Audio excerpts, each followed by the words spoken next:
Guys, this is DarkArmedAlliance, and today I'm going to be bringing you a new deck profile for my channel, and this is one that I've been really excited for since I even saw Darklord Superbia release back in Yu-Gi-Oh! GX, and that is Darklords. I am so excited that they finally got some decent support and might actually be meta. I have seen them topping a couple of times with some couple of different builds, but I'm going to bring you guys my build and my take on Darklord. So without further ado, let's get into it. I am super excited to show you guys this deck profile, so let's get into it.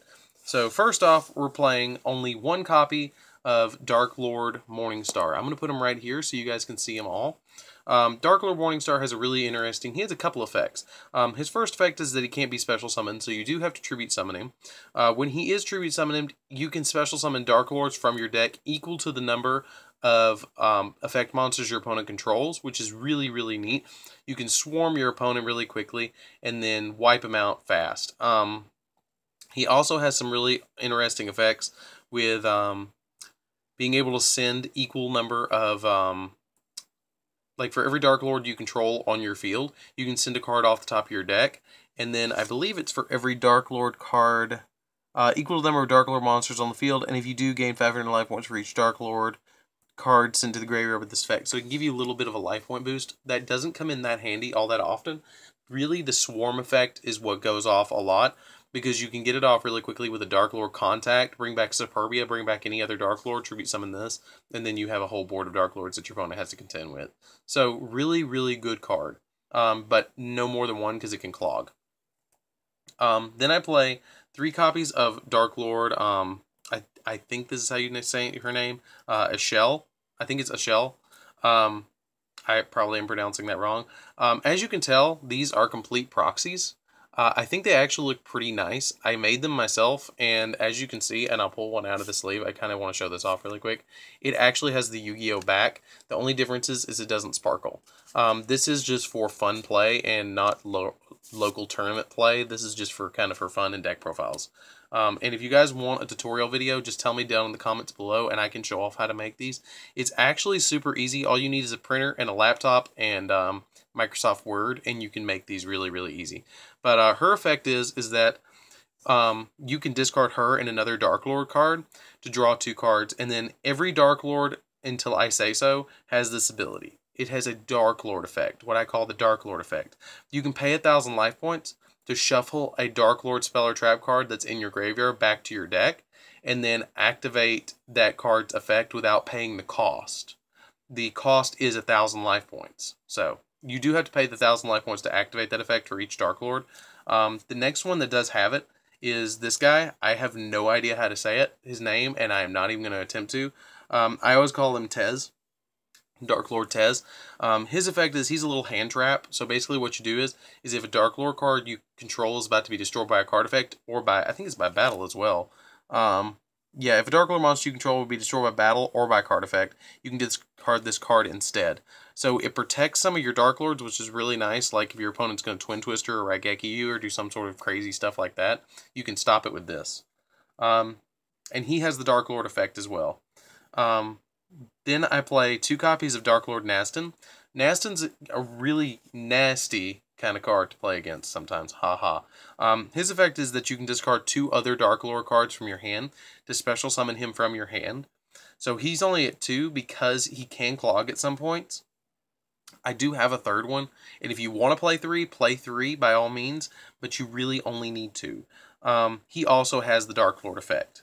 Then I'm only playing 1 copy of Darklord Amethyst. Amethyst, he's lackluster in my opinion. He's only a level 6, so he kind of breaks the synergy a little bit. If he was maybe a 8 or something like that and had a little bit more attack points, it'd be nice, but I know it'd make the deck overpowered with all these boss rush monsters with such big attack points. His effect, though, is that you can discard him and another Darklord card to add a Darklord card from your graveyard to your hand. So usually what I do is I discard him and another Darklord, if I'm even going to do it, to either bring back Morningstar, which is Lucifer Morningstar, or Ashell, or Tez.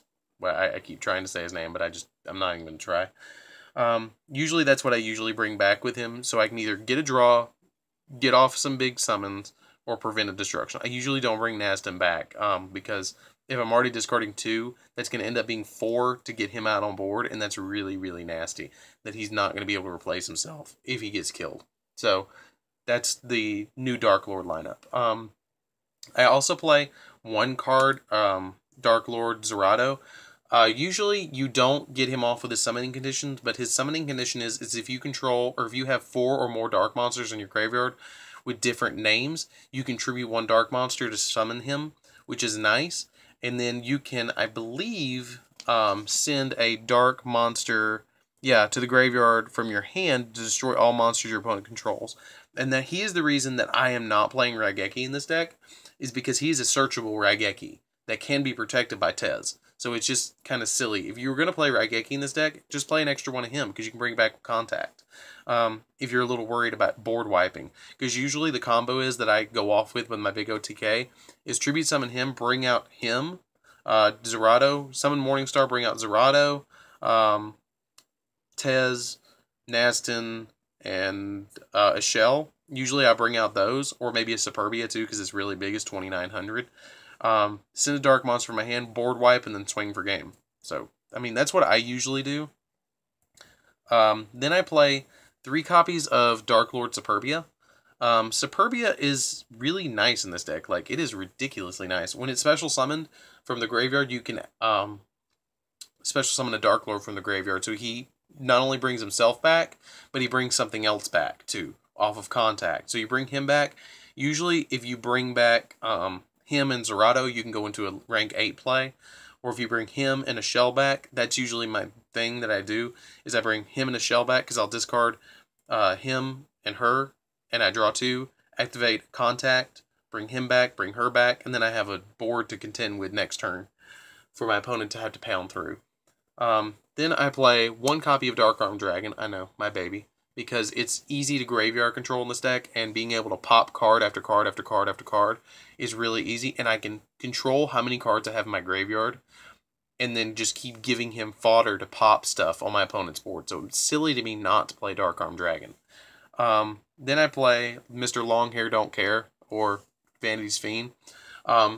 He's really nice because you can special summon a lot of these really quickly, tribute summon him, and just stop your opponent ridiculously quickly. Shut them down to where they can't special summon. And a lot of decks now that are meta either special summon or, like, look at Blue Eyes. If they can't special summon, they're out. They're not going to tribute summon to Blue Eyes. ABCs, they're going to stop. You stop them with this. This ends games fast.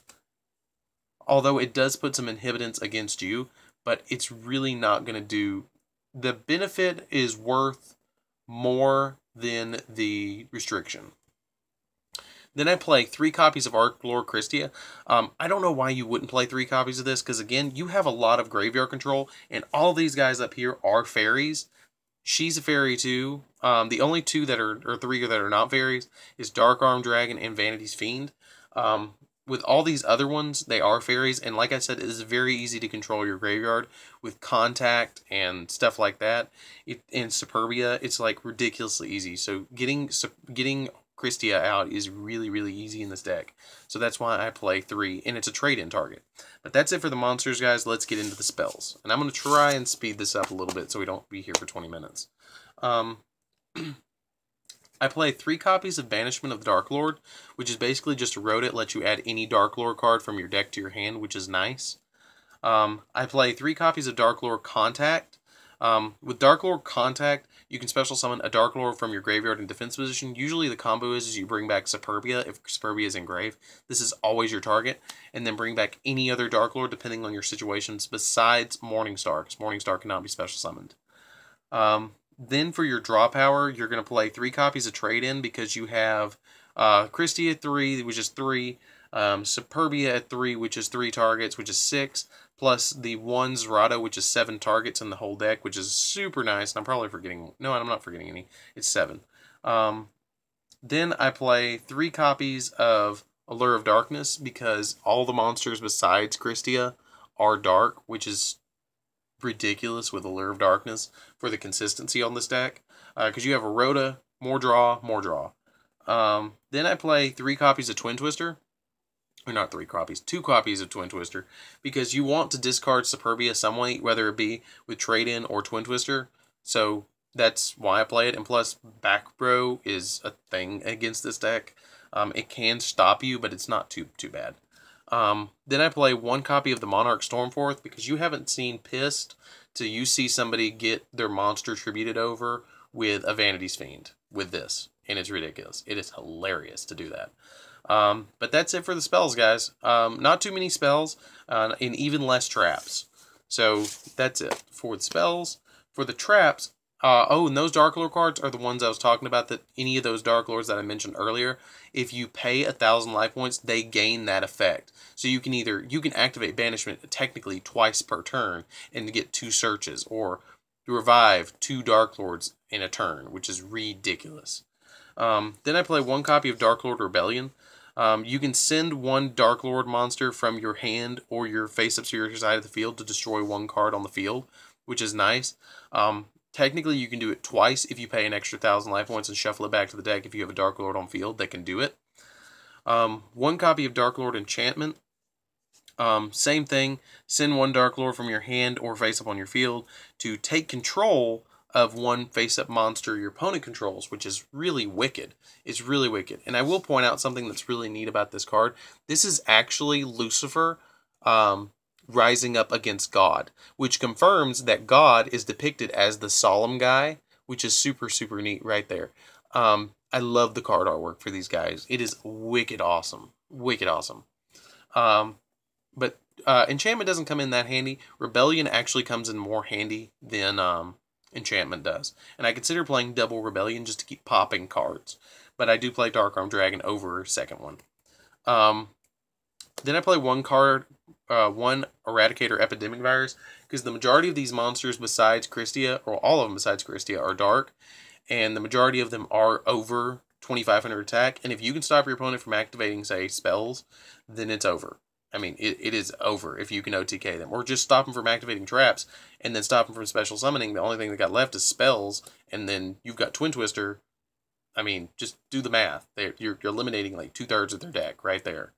And then finally, I play, just for a little bit more consistency, for special summoning stuff, 3 copies of Call of the Haunted.